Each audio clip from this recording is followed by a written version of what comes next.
Bonjour et bienvenue à Vie Nouvelle, votre série d'enseignements sur la transformation par Christ pour Christ à travers la parole de Dieu avec votre serviteur, le pasteur Yves Mouenebatou. Aujourd'hui, comme vous le constatez encore, l'habillement est particulier par rapport à notre thème que nous abordons, guérir des maladies du cœur. Et aujourd'hui, nous parlons de la deuxième maladie qui est la jalousie. Guérir de la jalousie. Mais là, quand nous parlons de la guérison de la jalousie, ce ne sera pas au travers de cela. Ça nous aide beaucoup. Mais la guérison de la jalousie par la parole de Dieu, par Jésus-Christ qui guérit réellement. La jalousie fait partie des problèmes, des maladies qui gangrènent nos églises, nos sociétés, nos milieux de travail. À cause de la jalousie, beaucoup s'empoisonnent. Des familles sont déchirées. Des amis sont séparés. Tout ça à cause de la jalousie. Ces sentiments excessifs de vouloir tout avoir pour soi. La jalousie. Aujourd'hui, c'est votre jour de guérison, de guérir de cette jalousie que personne ne sait voir, mais que Jésus-Christ sait voir et qu'il va guérir. Avant de continuer, prions le Seigneur. Seigneur, nous prions en ton nom Jésus-Christ. Et je recommande le bien-aimé qui me suit pour qu'il soit guéri de cette jalousie. Merci Seigneur parce que tu es le seul qui guérit Seigneur. Dans leur misère, ils crièrent vers toi. Tu envoies ta parole et elle est guérie. Merci Seigneur de nous guérir par ta parole au nom de Jésus-Christ. Touche une âme. Amen. Nous lisons la parole de Dieu. Nous sommes dans Genèse au chapitre 4 et nous lisons à partir du verset 3. Genèse chapitre 4, verset 3 au verset 8. La Bible dit, Genèse 4, verset 3 à 8. Au bout de quelque temps, Caïn fit à l'Éternel une offrande de fruits de la terre. Et Abel de son côté en fit une des premiers-nés de son troupeau et de leur graisse. L'Éternel porta un regard favorable sur Abel et sur son offrande. Mais il ne porta pas un regard favorable sur Caïn, sur son offrande. Caïn fut très irrité et son visage fut abattu. Verset 6. Et l'Éternel dit à Caïn, « Pourquoi es-tu irrité et pourquoi ton visage est-il abattu? Certainement, si tu agis bien, tu relèveras ton visage. Et si tu agis mal, le péché se couche à la porte et ses désirs se portent vers toi. Mais toi, domine sur lui. » Cependant, verset 8, Caïn adressa la parole à son frère Abel, mais comme ils étaient dans les champs, Caïn se jeta sur son frère Abel et le tua. Gloire au Seigneur. Guérir de la jalousie. Ce sentiment excessif de vouloir tout avoir pour soi, d'être mécontent du bonheur des autres, de vouloir avoir tout pour soi. Ce sentiment de jalousie qui, comme nous l'avions dit la fois passée, ces maladies qui gangrènent nos cœurs, ces vices qui vivent dans nos cœurs, qui des fois ne sont pas perçus au dehors, qui des fois ne peuvent pas être guéris avec les médicaments, avec la médecine moderne, mais qui pourtant sont au-dedans de plusieurs.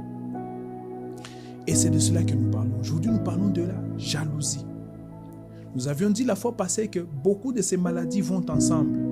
Un orgueil, comme nous avons dit la fois passée, l'orgueil va de pair souvent avec la jalousie, avec l'arrogance, avec l'égoïsme et toutes ces choses avec l'envie, toutes ces choses vont ensemble. Et tout cela vient du cœur, comme Jésus l'a dit en Marc chapitre 7, versets 20 à 23, que c'est du cœur que viennent tous ces vices.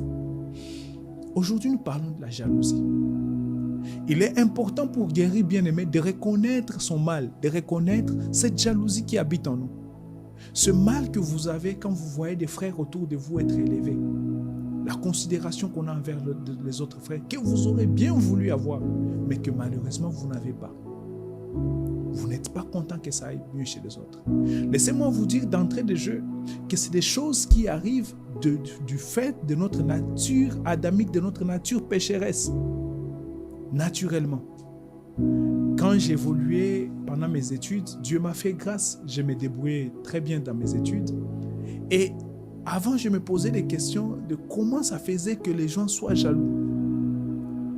Et une fois, je me suis retrouvé, parce que nous avions été sélectionnés, Et je me suis retrouvé avec d'autres qui étaient comme moi. Ils étaient aussi très intelligents. Et une fois, je me suis retrouvé dans l'auditoire et on expliquait la matière et j'étais la seule personne à ne pas comprendre ce qu'on expliquait. Et ce jour-là, j'ai mieux compris ce que voulait vraiment dire la jalousie, ce que ça voulait vraiment faire ou ce que ça fait exactement comme sentiment d'être la seule personne à ne pas comprendre pendant que vous avez d'autres qui font l'intelligent, qui comprennent tout. La jalousie. Beaucoup n'auraient pas le courage de confesser qu'ils sont jaloux. Pourtant, ça existe. Et le passage que nous lisons ici, nous voyons la jalousie dans une famille. Entre deux frères, Caïn et Abel. Caïn a commencé l'initiative d'offrir quelque chose à l'Éternel et son frère a suivi. La Bible nous dit que l'Éternel porta un regard favorable sur Abel et sur son offrande et il rejeta Caïn. Parmi les choses pour lesquelles nous aimerions être vaccinés aujourd'hui pour mieux guérir de la jalousie, c'est de comprendre que naturellement, les choses ne seront pas pareilles pour nous tous bien-aimés. Il arrivera des fois qu'on porte un regard favorable sur les autres plutôt que sur nous. Guérir de la jalousie, c'est commencer par comprendre ce qui se passe autour de nous. Trouver une place pour cela dans nos cœurs. La jalousie qui va de pair avec l'égoïsme, qui veut toujours être placé au devant.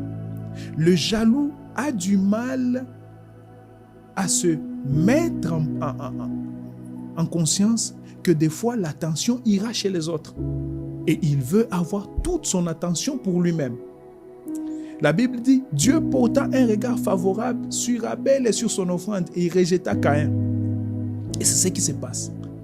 Et la Bible dit que Caïn a nourri ce sentiment de jalousie. Mais avant d'arriver à tuer son frère, Dieu le prévient et lui dit, le péché est couché sur la porte de ton cœur et ses désirs sont portés vers toi. Mais toi, domine sur le péché. J'aimerais dire à un enfant de Dieu aujourd'hui que cette jalousie qui est sur ton cœur, sur votre cœur, peut être vaincue au nom puissant de Jésus-Christ. Et je crois qu'au travers de cet enseignement, cette exhortation, vous vaincrez cette jalousie au nom puissant de Jésus-Christ. Si elle n'est pas vaincue, si elle n'est pas corrigée, elle peut aboutir à beaucoup de maux.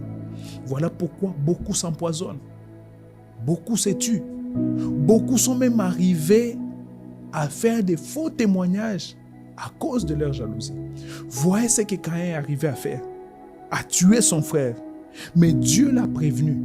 Il lui a dit, le mal est à la porte de ton cœur, mais toi, tu dois dominer.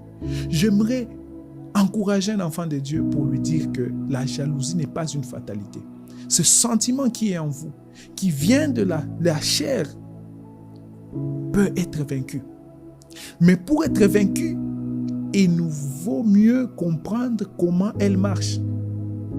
Par la grâce de Dieu, nous étalons quelques pistes de solutions et c'est que le Seigneur nous met à cœur de vous prêcher, bien-aimés. Et comme nous l'avons dit, pour mieux guérir de la jalousie, il y a des choses que nous devons faire.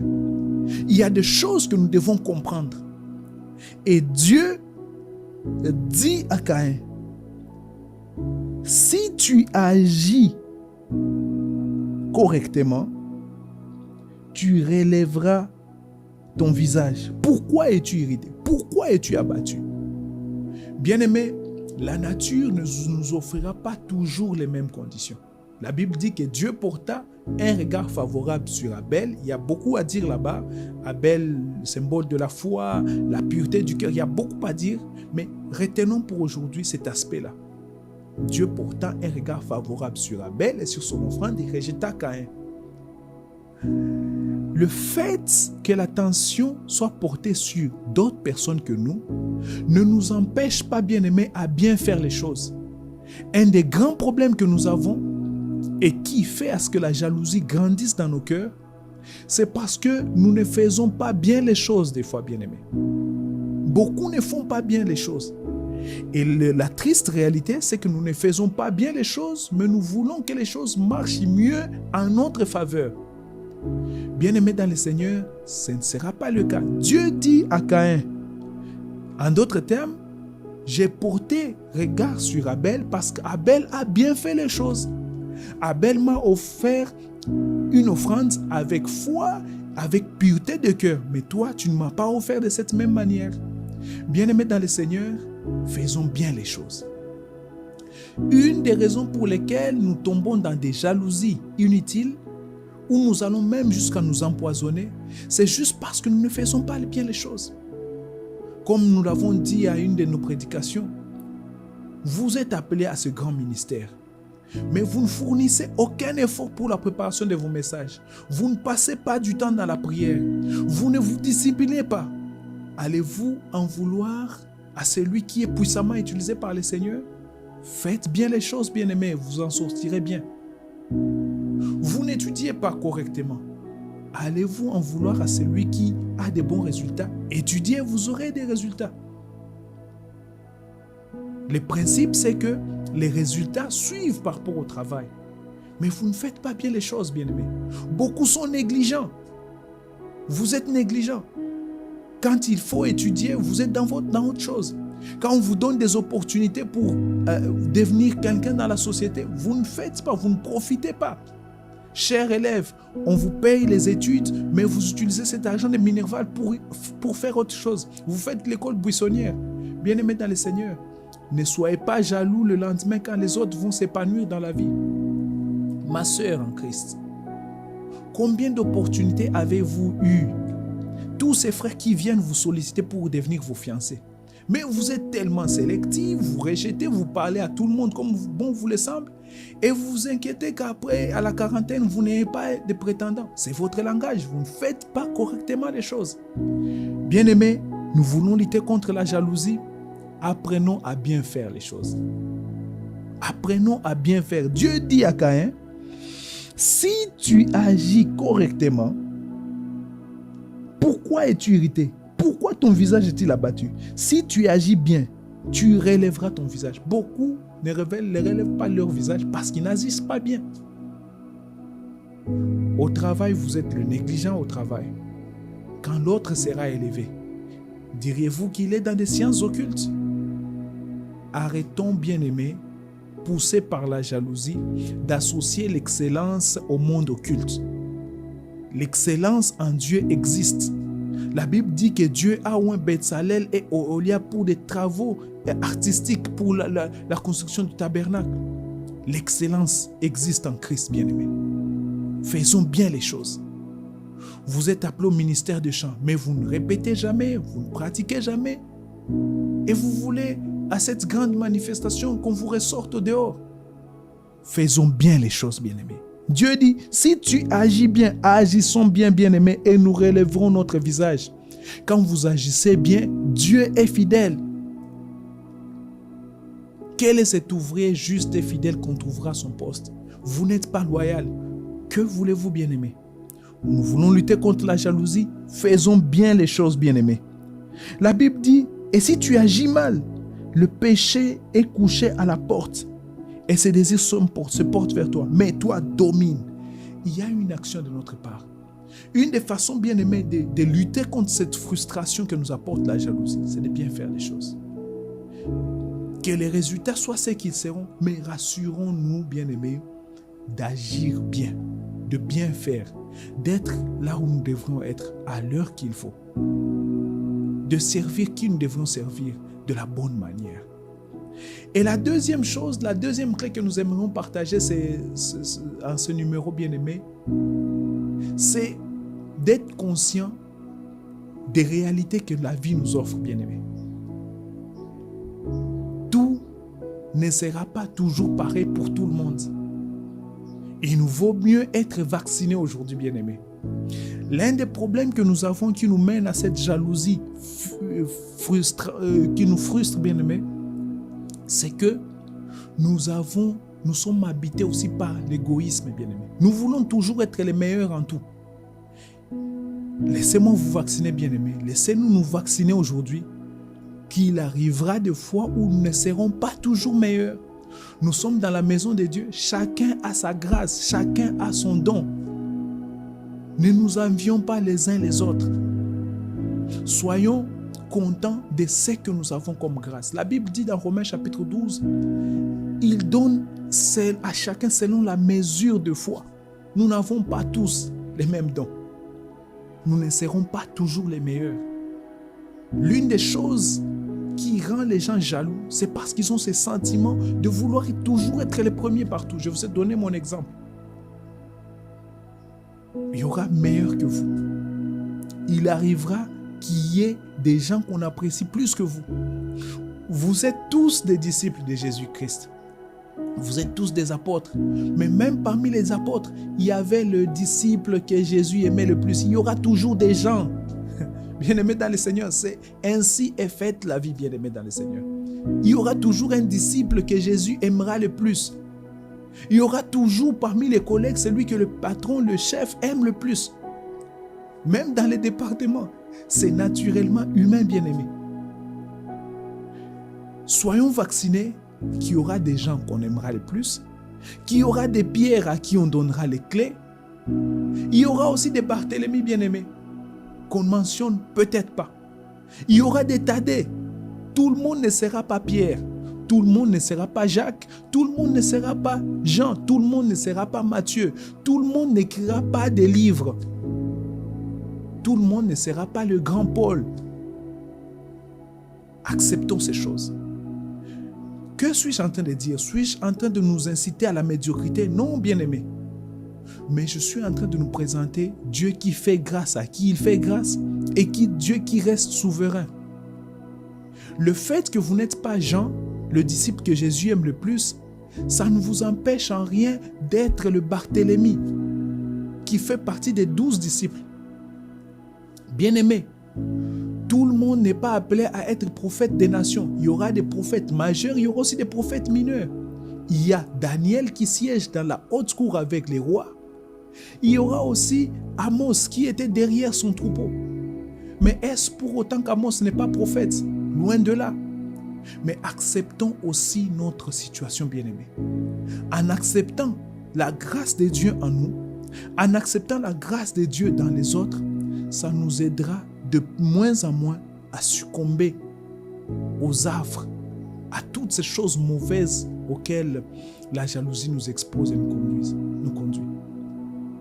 Bien-aimés, vous pouvez tous être sœurs de la même mère, du même père, mais vous n'aurez pas peut-être les mêmes opportunités. Acceptons cela des fois.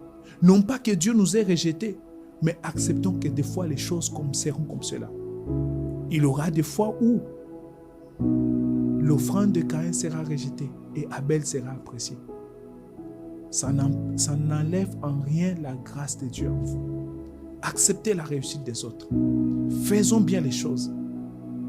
Et le Seigneur ne manquera pas de nous bénir. Et c'est en faisant cela, en comprenant que nous sommes faits différemment, que le Seigneur nous élèvera. Que le Seigneur guérira nos cœurs. C'est en comprenant que tel a telle grâce, tel a tel don, que nous prospérons.